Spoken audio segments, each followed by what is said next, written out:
Qur'ondagi qissalar. Bu kitobni Eliyar Ömer nashr qildirgan bo'lib, uning savobini dadisi Ömerjon, opisi Danaxon, qiyin otasi Niyoz Sodiq va qiyin onasi Risolat xonlarning ro'yiga beg'ishladi. Nashriyatdan. Salom kitobxon.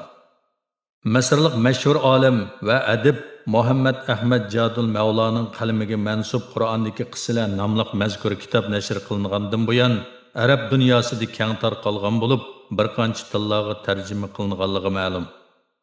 Jumladan Xitoy tilidan Uyg'ur tiliga tarjima qilinib, 1986-yili Urumchida chiqadigan Dunyo adabiyoti jurnalida e'lon qilingandan keyin ayrim kitob holatida bir qancha qatim besilib keng tarqatilgan. Biz bu qitim mazkur kitobni 2008-yili Urumchida nashr qilingan nusxasi asosida yangidan nashr qilib tarqatdik. Kitobni qaytadan nashr qilish jarayonida bir qator muhim tuzatish elib berildi. Birinchi, kitob Xitoy tilidan tarjima qilingan bo'lg'achqa nurg'ulg'an kishi ismlari xato e'lingan. Bular asli nusxasi asosida tuzatildi. Ikkinchi, kitobda naql keltirilgan Qur'on Karim oyatlari tarjimada muallifning bayoniga aralashtirib etilgan. Oyatlar muallifning bayonidan ayirib, qo'sh tirnoq ichiga elindi yoki qaysi so'rining qanchinchi oyat ekanligi ko'rsatildi. Uchinchi, kitob asli arabcha nusxasiga selishtirish jarayonida bayqalgan xato tarjimalar tuzatilib, asli nusxasiga yaqinlashtirildi. Muallifning qisqacha tarixi. Kitobning muallifi Muhammad Ahmad Jadul Mavla 1883-yili Misrning Minya kentida dunyoga kelgan bo'lib, 10 yoshga yetmagan vaqtda Qur'on Karimni yodlab bo'lgan. Keyin Qohiraga kelib Al-Azhar oliy bilim yurtiga o'qishga kirib, maktabni a'lo natija bilan tamomlab o'qituvchi bo'lgan. 1907-yili uni Misr Ma'rif nazorati Angliyaga o'qishga evatgan. U ta'lim-tarbiya sohasida Redding universitetida bakalavrlik unvoni olgan. Keyin Oxford universitetida 3 yil o'qituvchi bo'lgan. Va bu jarayonda 1913-yili Oxford universitetida jug'rofiya fanlarini tamomlab diplom olgan. 1922-yildan keyin Misr Ma'rif nazoratida arab tili mufattishi, qurilish nazoratida yeziqchilik tarjimoni va Misr Milliy kutubxonasining hay'at a'zosi qatorliq vazifalarda bo'lib, 1944-yili 2-oyning 8-kuni Misrda vafot bo'lgan. Muallif qo'lingizdagi kitobdan boshqa til adabiyot, adab, axloq, Qur'ondagi qissalar, hadis, rivoyat va tarjimonlik sohasida 30 parchadan ortiq kitob yozib qoldirgan. Uning kitoblari, bo'libmi qo'lingizdagi Qur'on qissalari nomli kitob arab va islom dunyosida keng tarqalgan va ko'p o'qilgan. Assalomu alaykum qadrli anglag'uvchilar. Misrlik yozuvchi Muhammad Ahmad Jadul Mavlaning Qur'ondagi qissalar nomli kitobini o'qishni davomlashtiramiz. Odam alayhissalom. Alloh taolo 2 kun ichida zaminni yaratdi. U zaminning ustida nurg'un tog'larni yaratdi. Zaminni barakatli qildi. Ahli zaminning rizqini belgiladi. Bularning hammasini 4 kunda tamomladi. Bu so'rg'uvchilar uchun bir javobdir. Ondan u osmonni yaratishga yuzlandi. Halbuki u tuman holatida edi. Osmon bilan zaminga ixtiyori yoki ixtiyorsiz holda kelinglar dedi. Ikkilisi ixtiyori keldik dedi. Sura Fussilat 10-11 oyatlar. Alloh taolo arsh ustida qaror oldi. U kun bilan oyni o'z o'qida muayyan vaqt bo'yicha aylanishga buyurdi. Ondan farishtalarni yaratdi. Farishtalar Allohga hamd sano o'qidi, sajda qildi va sadoqatmanlik bilan e'tikofda turib ibodat qildi. Ondan Alloh taolo yana Odam alayhissalomni va uning avlodlarini yaratib, uning zaminda turishini iroda qildi. Alloh taolo farishtalarga shundoq dedi: "Men shundoq bir xil inson yaratayki, ular keng zaminda turib emgak bilan tirikchilik qilsin. Ziroat o'simliklardan ne'matlar tepib ozuqlansin. Zamin ustidagi boyliqlarni ichib foydalansin va o'z avlodlarini yetishtirib avutsin." Alloh taolo farishtalarni yaratdi hamda ularga mehr shafqat ato qildi. Shunga farishtalar uningga sig'inatdi va uningga bo'ysunatdi. Farishtalar Allohning inson yaratmoqchi bo'lganligidan xabar tepib tashvishlandi.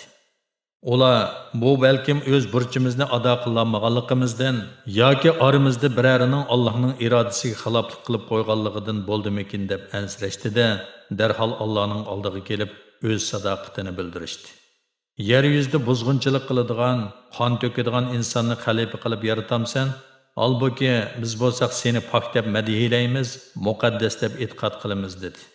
Sura Baqara 30-oyat. Farishtalarning bundoq deyishi o'z tashvishlaridan forig' bo'lish uchun edi. Ular Allohdan o'zlariga yer yuziga tushib avlod yetishtirib ko'payishiga ijozat berishni umid qilishadi. Ular Allohning mehr shafqatiga hammadan burun noil bo'lg'achqa, Alloh taolaning qudrat kamolini hammadan bak tushunadi. Ular Allohning irodasini inkor qilishni va Allohning farosatiga shak keltirishni ravo ko'rmaydi. Odam alayhissalom va uning avlodlarini kamsitishni xohlamaydi. Ular Allohning yaqin xizmatkorlari, sadoqatman qullardan bo'lg'ash, faqat Allohning amriga itoat qiladi. Alloh taolo ularning savollariga javob berdi va ularning ko'nglini yo'ritib, shak shubha va g'am andishlarini tugatdi. Men haqiqatan sizlar bilmaydigan narsalarni bilaman. Sura Baqara 30-oyat dedi. Alloh taolo farishtalarga xitob qilib, shundaqla sizlarning keyingi ishlarga varislik qiluvchilarni tanlashdagi tadbirimni bilmaganliginglarmi menga ayon. Men o'zimning ro'yi bo'yicha odam yarataman. O'zimga izbosar bo'g'uvchini keyingi ishlarga varis qilib tanlayman. Sizlar texchi ko'rib boqmagan odamni ko'rsizlar. Uni men ravurs yaratgan va uningga jon kirgizgan vaqtimda uningga sajda qilinglar dedi. Sura Sad 72-oyat. Alloh taolo Odam alayhissalomni loydan yaratdi hamda uning teniga jon kirgizdi. Shuning bilan Odam alayhissalom hayotlikka erishib, haqiqiy insonga aylandi. Alloh taolo farishtalarni Odam alayhissalomga sajda qilishga buyurdi. Ular Allohning irodasiga bo'ysunib, izzat hurmat bilan Odam alayhissalomning oldiga keldi va uningga sajda qildi. Vaholanki iblis shayton o'zini cho'ng tutib, xatoligida ching turib, Allohning amriga xiloflik qilib, Odam alayhissalomga sajda qilishni rad qildi. U kofir bo'lib ketdi. Alloh taolo iblisdan o'z amrini rad qilishining va uningga qarshilik bildirishining sabablarini surishtirib, "Ey iblis, men o'z qo'lim bilan yaratgan insonga sajda qilishdan sana nima to'sqinlik qildi? Uningga sajda qilmasliging takabburlik qilganligingdanmi yoki yuqori martabaliklardan bo'lganligingdanmi?" dedi. Sura Sad 75-oyat. İblis rangvozlik qilib, o'zini Odam alayhissalomdan ustun va aqlliq deb atadi. U martaba, o'rin va nom shuhratda hech kimni o'ziga teng qilmaydi. Shunga men Odamdan ustun turaman. Sen meni o'tdan yaratding, uni bo'lsa loydan yaratding dedi. İblis Allohdan oshkora yuz o'rib osiylik qildi. Allohning amrini mansitmadi. Alloh taolo o'z qudrati bilan yaratgan odamga hurmat bildirishni rad qildi. Shunga u kofir bo'lib ketdi. Alloh taolo iblisni osiyligi va Allohning buyrug'iga qarshi chiqqanligi uchun jazoladi. Alloh taolo uningga xitob qilib, "Sen bu yerdan yo'qol, haqiqatan qo'g'landi bo'lding. Sana qiyomat kunigacha haqiqatan la'nat bo'lsin" dedi. Sura Hijr 34-35-oyatlar. İblis Allohdan kengchilik qilishni, oxir zamongacha o'zining hayot qoldirilishini tiladi. Alloh taolo uning talabini ma'qul ko'rib, uningga "Sen ma'lum vaqtgacha muhlat berilganlardan" dedi. Sura Sad 80-81-oyatlar. İblis Allohning iltifotiga erishib, o'z orzusini amalga oshirgan bo'lsa-mu, lekin Allohning qilgan marhamatidan ta'sirlanmadi. Aksicha, yaxshilikqa yomonlik bilan javob qildi.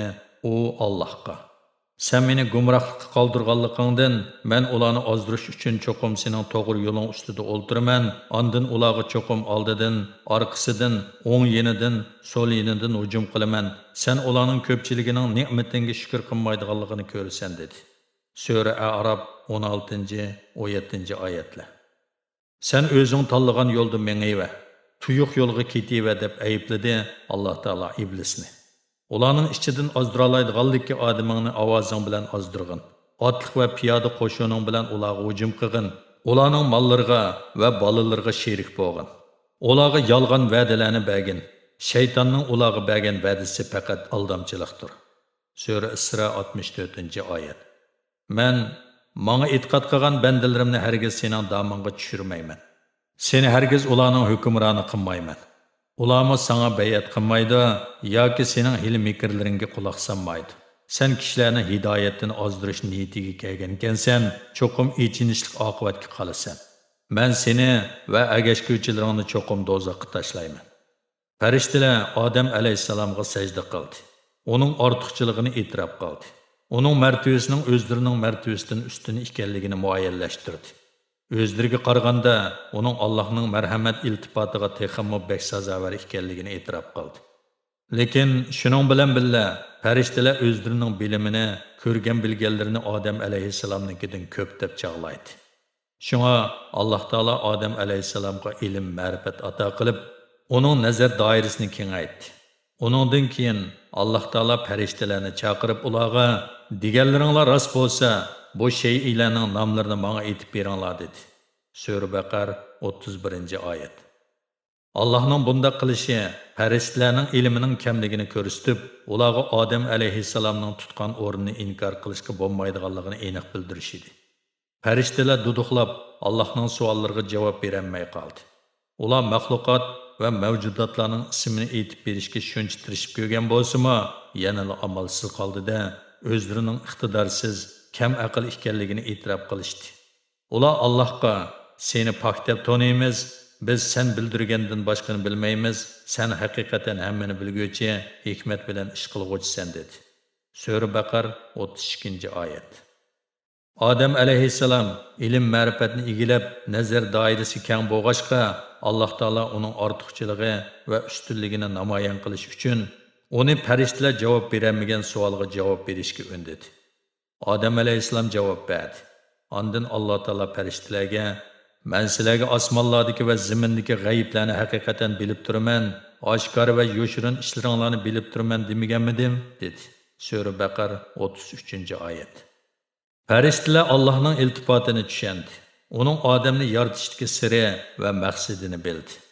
Alloh taolo la'nati iblisni o'zining mehr shafqatidan mahrum qilib, uningga o'zining qudratini ko'rsatdi. Alloh taolo Odam alayhissalom va uning xotinini jannatga makonlashtirdi. Hamda uningga shundoq bishorat berdi. Sen mening qilgan shafqatimni esingda mahkam saqla. Men seni o'z qudratim bilan inson qilib yaratdim. Farishtalarni sana sajda qildirdim. Men yana sana aql, farosat va ilm, ma'rifat ato qildim. Men iblis la'natkardiga shafqat qilishni to'xtatdim. U menga bo'ysunmag'achqa, men uni yana ayibladim. Abadiylik jannatni sizlarga makon qilib berdim. Agar sen menga bo'ysunsang, mening iltifotimga musharraf bo'lib, bu jannatda mangu turaversan. Mobodo sen va'dangga xiloflik qilsang, men seni jannatdan haydab chiqarib, do'zaxda azoblayman. Shuni esingda ching tutqinki, la'nati iblis sening va xotiningning ashaddiy dushmani.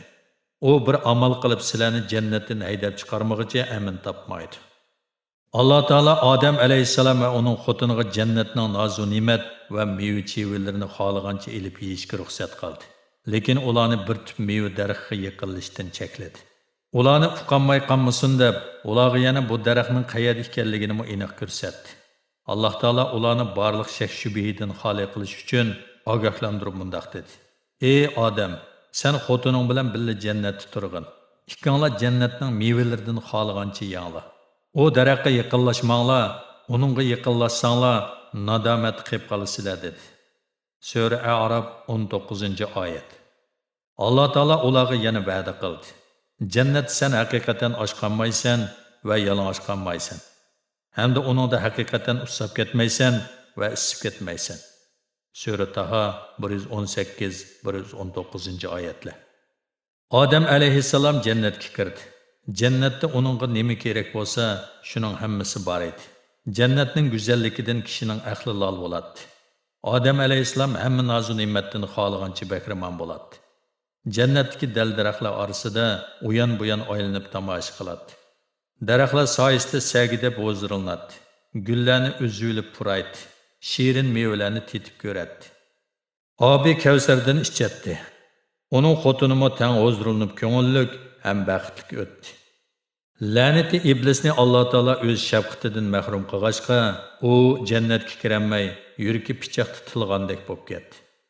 U Odam alayhissalomning jannatda xotini bilan birga rohat farog'atda o'tayotganligini ko'rib qattiq azoblandi. u odam alayhissalom va uning xotinining baxt saodatiga buzg'unchilik qilish va ularni yaxshi kunga erishtirmaslik qaroriga keldi. U o'zining jannatdan haydab chiqarilganligini va Allohning shafqatidan mahrum qolganligini odam alayhissalomdan ko'rgan edi. U men Allohning odamga sajda qilish to'g'risidagi amriga bo'ysunmaganligim uchun mushu holga tushib qoldim deb qaradi. U odam alayhissalomdan intiqom olib dardini chiqarmoqchi bo'lib jannatga kirdi. O'zini odam alayhissalomga oq ko'ngil, sadoqatman ko'rsatish uchun uningga xush chiroy salom soat qildi. U har xil hil-mikr bilan odam alayhissalomga yaqinlashdi. Odam alayhissalom va uning xotiniga istashlik bildirib, o'zini ularning baxt saodatini qo'g'dug'uchi qilib ko'rsatmoqchi bo'lib, Parvardigoringlarning sizlarga bu daraxtning mevasini yeyishni ma'ni qilganligi faqat sizlarning farishta bo'lib ketmasliginglar yoki jannatda mangu turib qolmasliginglar uchundir dedi. Sura A'rof 20-oyat. İblis Odam alayhissalom va uning xotinining o'ziga so'g'uq muomala qilib, vaz nasihatlarga quloq solmayotganligini ko'rib, mening niyatim samimiy, men sizlarga o'zimning sadoqatimni bildirish uchun keldim. Men sizlarga hargiz ziyon yetkazmayman deb qasam qildi. U o'zining ozdirish, qutirtish hiylesini ishiltib, heliqi daraxtning mevasini xushpuroq, lazzatlik, rangi ko'rkam deb maqtab, ularni oldi. Odam alayhissalom va uning xotini oxiri uning soxta shirin so'zlariga aldinib ketdi. Odam alayhissalom va uning xotini Allohning amriga xiloflik qilg'achqa jannatda davomli turishdan cheklandi. Alloh taolo ularga "Men sizlarga bu daraxtning mevasini yeyishni ma'ni qilmaganmidim? Shubhisizki, shayton sizlarga haqiqatan oshkora dushmandir demaganmidim?" deb nido qildi. Sura A'rof 22-oyat. Odam alayhissalom va uning xotini o'zlarining qilganiga qattiq pushaymon qildi va Allohga tavba istig'for etib shunday deyishdi. Ular: "Ey Rabbimiz, biz o'zimizga o'zimiz zulm qildik. Agar sen bizga mag'firat qilmasang, bizga rahim qilmasang, biz cho'qim ziyon tortquchilardan bo'lib qolamiz" dedi. Sura A'rof 23-oyat. Alloh taolo ularga: "Sizlar bir-biringlarga, ya'ni shayton insonga, inson shaytonga dushman bo'lgan holda tushinglar. Ajlinglar yetganga qadar yer yuzida tursizlar va uningdan foydalansizlar" dedi. Sura A'rof 24-oyat. Alloh taolo Odam alayhissalom va uning xotiniga kengchilik qilib, gunohini mag'firat qildi. Ammo ularni jannatdan ayrilishga amr qildi va ularni iblis bilan sizlarning oranglarda yanada dushmanlik mavjud. Hamda uning aldam xaltasiga tushib qolmanglar, uning izzat-quluq va qudrat-qo'lligiga berilib ketmanglar deb ogohlantirdi. Orqadinlar Alloh taolo yana mundaq dedi: "Sizlar hammanglar jannatdan bir-biringlarga dushman bo'lgan holda tushinglar. Agar sizlarga mening tarafimdan hidoyat kelsa, kimki mening hidoyatimga ergashsa, u ozmaydi va oxirat shaqiy bo'lmaydi." Sura Taha 123-oyat. Alloh taolo Odam alayhissalomga tirikchilikning maqsadini va tirish nishonini ko'rsatib berdi. Yana huzur halovat ko'radigan davrning oyoqlashganligini, jannatdan ayrilgan aman boshqacha tirikchilikning boshlanganligini aytdi. Odam alayhissalomning oldida to'g'ri yo'l bilan tuyuq yo'l, e'tiqod bilan osiylik, muvaffaqiyat bilan mag'lubiyatdan iborat ikki yo'l turadi. Kimki Allohning ko'rsatganiga itoat qilmay, uning hidoyat yo'lidan chetnaydi ekan, u turmushda g'urbatchilikka qoladi, shundaqla tuyuq yo'lga menib qoladi. Odam alayhissalomning ikki o'g'li. Odam alayhissalomning xotini Havva tug'ishga oz qolgan chog'larda insonlar turmushining qonun tartiblari bora-bora mukammallashyotadi. Havva yangidi. Odam alayhissalom bilan Havva onaning bolalari insoniyat bog'chisida ichilgan tunji gul bo'lib, ulardan tunji xushpuroq chechildi. Odam alayhissalom bilan Havva onaning bolalarining vujudidan o'zlariga xushallik va baxt topdi. Ular o'z pushtidan bo'lgan bolalarining ziminda to'rilib uyan-buyan chepishib o'ynab, Alloh taolo bergan nozu ne'matlarni yeb yurganligini ko'rib nihoyat xushal bo'lishdi. Ular bolalarga nihoyat amroq edi. Ularni o'zlarining yurak parisi deb qaraydi. Havva ona tug'ut qattiq qiynalgan bo'lsa-mu, u buni ona bo'g'ichi xolib bo'lolmaydigan anchiki azob deb qaradi va xushallikdan qini-qiniga patmayli qoldi. Havva ona ikki qo'shkezak tug'di. Bir qo'shkezak Qobil va uning singlisi, yana bir qo'shkezak Hobil va uning singlisi edi. Bir qo'saqdan chiqqan bu to'rt Akif uka och singil ota-onasining g'amxo'rligi bilan quramiga yetib, kuchlik va tetik cho'ng bo'ldi. İki qizi ichilayli deb turgan g'unchiga o'xshaydi. İki o'g'il kang zaminda uyan-buyan chepib, tirikchilik yo'lini izladi. Qobil dehqonchilik qildi, inisi Hobil chorva boqdi. Akif ikkalan bu baxtlik oilada inoq o'tadi. Vaqtning o'tishi bilan Akif ikkalan balog'atga yetishga boshladi. Har ikkalisi baldurroq o'ylanib, uy o'chaqliq bo'lib, xotinlari bilan birga o'tishni o'ylaydi. Bu shirin xiyol kecha-kunduz ularning kallasidan chiqmaydi. Ular bir amal qilib, o'z maqsadlariga yetishning ko'yida bo'lishdi. Allohning irodasi o'zining qudratida tajalli etdi. Alloh taolo zaminda turayotgan Odam alayhissalomning avlodlarini sinamoqchi, ularning pul melini va naslini ovutib, kang zaminni jonlantirmoqchi bo'ldi. Taqdir kishilarning birli millat bo'lib qolmay, ko'payib har xil bo'lishini, ularning nuqta nazari, xususiyati, irqi, chiroy shakli, baxt saodati va azob kulfatlarining boshqa bo'lishini belgiladi. Alloh taolo Odam otaga Hobilning qo'shkezak singlisini Qobilga yotliq qilish, Qobilning qo'shkezak singlisini Hobilga yotliq qilish to'g'risida bishorat berdi. Odam alayhissalom Allohning bu irodasini bolalarga yetkazdi va ulardan buningga itoat qilishni umid qildi. Agar insonlarning mijozida kojliq, go'staqliq, haramliqdek illatlari bo'lmaganda edi, ular otalarining farmoni bo'yicha ish qilgan bo'ladi. İnsanların tabiati oshko'zlikdir. Kimki o'z nafsini yig'ib boshqara olsa va yoki hissiyotini aql bilan yengolasa, u ham bu dunyoda, ham u dunyoda Allohning panohiga va marhamatiga musharraf bo'la oladi. Kimki o'z nafsining kayniga kirsa, u tuyuq yo'lga kirib qilib, falokatga uchraydi. Bir narsaning kayniga kirmaslik insonlar uchun bir sinoq. Yer yuzidagi har bir kishi bu sinoqqa duch keladi. Odam alayhissalom Allohning irodasini ikki o'g'liga aytgandan keyin Qobil ochchig'ilinib bo'ysunishni rad qildi. Chunki o'z singlisi Hobilning singlisidan chiroyli edi. Shunga u inisi Hobilga qattiq hasad qildi. O'z nesivasiga shukr qilmay, o'zi bilan qo'shkezak tug'ilgan singlisini xotinlikqa elish umidida bo'ldi. Husn Jamol burunmi, hozirmi insonlar qalbini jalb qiladigan omil bo'lib kelmoqda. Shuning bilan birga o yana insonlar orasida adovat va o'shmanlikni keltirib chiqarishi mumkin. Qobil bilan Hobil chiroyli bir xotin elish uchun kelishamasdan bir-birini yomon ko'rishadigan darajaga berib yetdi. Qobil kojlik qilib, otasining royiga bo'ysunmay, uning qarorini rad qilish niyatida bo'ldi. Dal shu chaqda kutmagan bir ish yuz berdi. Odam alayhissalom ikki o'g'lining orzusini qondirib, ularni yarashtirishga tashna bo'layotganda Allah Taala onunğa bu vaqani besiqtirishning chorasini ko'rsatdi. Odam alayhissalom ikki o'g'lidan Allohga qurbonlik qilishni va kimning qurbonligi Alloh Taala tarafidan maqbul ko'rilsa, shu o'z ko'nglidagi xotiniga o'ylindiganligini aytdi. Hobil Allohga bir to'yga qurbonlik qildi. Qobil bug'doy otadi. Ularning har ikkisi g'alaba qilishni umid qiladi. Hobilning ta'liyi o'ngdan keldi. Allah Taala onun qurbonligini maqbul ko'rdi. Qobilning bug'diyi Alloh Taala tarafidan maqbul ko'rilmadi. Chunki u otasining royiga bo'ysunmagan edi. Qurbonligini chin ko'nglidan atamagan edi. Qobil mag'lub bo'ldi. Umidi barbod bo'ldi. Natijada uning qalbini shaxsiy havas va o'shmanlik chulg'ib oldi-da, shu hamon uningda badniyatlik tug'ildi. U inisi Hobilga "Men sening baxtli o'tishingga, o'zimning bo'lsa azob tortishimga qarab turmayman. Men seni o'ltirmay qo'ymayman" dedi.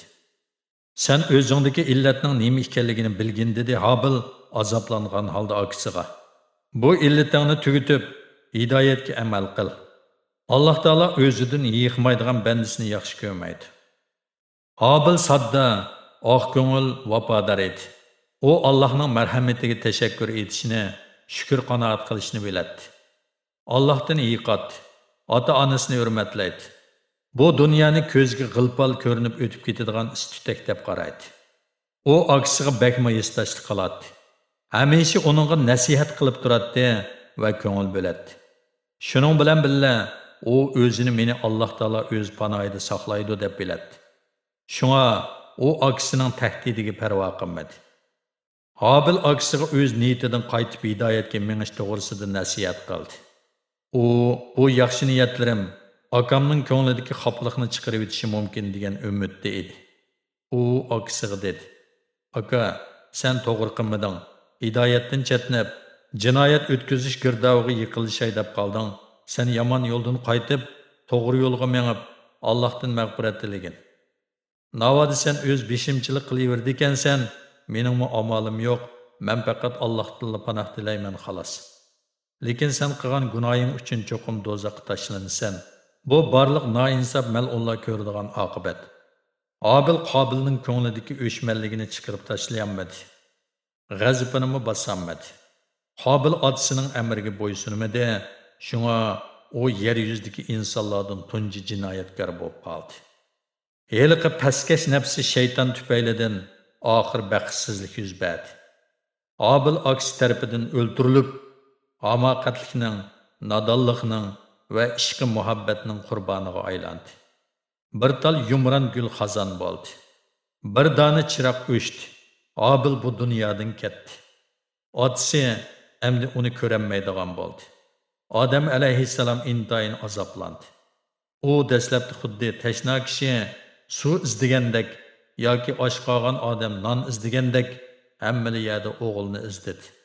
U Qobildan enisini ko'ygan ko'miganligini so'raganda, Qobil qo'pollik bilan: "Men uning muhofizatchisi emas, men bilmayman" deb javob berdi.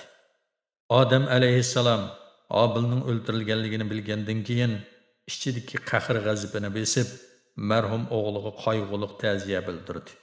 U: "Men qayg'u alam, motamlarimni qalbimda bayon qilay, men bir qo'limdan mangu ayrildim" deb hasrat chekdi. Qobil zaminda tunji o'ldirilgan odam bo'lg'achqa, Qobil uning jasadini qandoq bir taraf qilishni bilmaydi. U jasadni bir tog'orga qochilab yudib, hammaliyada qotirab yuraverdi. Ko'ngli bearam tutut bo'lib, nima qilishini bilmaydi. Qobil sesigan jasaddan chiqqan badbo'ychilikqa chidab turolmadi. Shu asnoda Allohning rahmi keldi. Alloh taolo bu gunohsiz kishining jasadiga rahim qildi va Odam alayhissalom bilan Qobilning izzat hurmatini saqlash bilan birga hamoqat Qobilni jazman adaplamoqchi bo'ldi. Qobil Allohning ta'limiga munosib bo'lmag'ach, Alloh taolo uni qog'iga shogird qilib, uning dot qog'idan betar ekanligini ko'rsatmoqchi bo'ldi. Shuningdan tortib, u qora yuz, pastkash va vijdon azobiga qolgan chokin odamga aylandi. Alloh taolo ikki qog'ini evatib, bir-birini o'ldirishga buyurdi. Natijada ulardan biri yana birini o'ldiribdi. Saq qolgan qog'i tumshug'i bilan yerdan bir o'rak qo'lab, o'lgan qog'ini ko'mdi. Buni ko'rgan Qobil pushaymay yeb azoblanib: "Voy isit, men qarindishimning jasadini ko'mishda mushu qog'ichilikmi bo'lamapti mana?" dedi. Sura Maida 31-oyat. Diqqat berganingizga rahmat.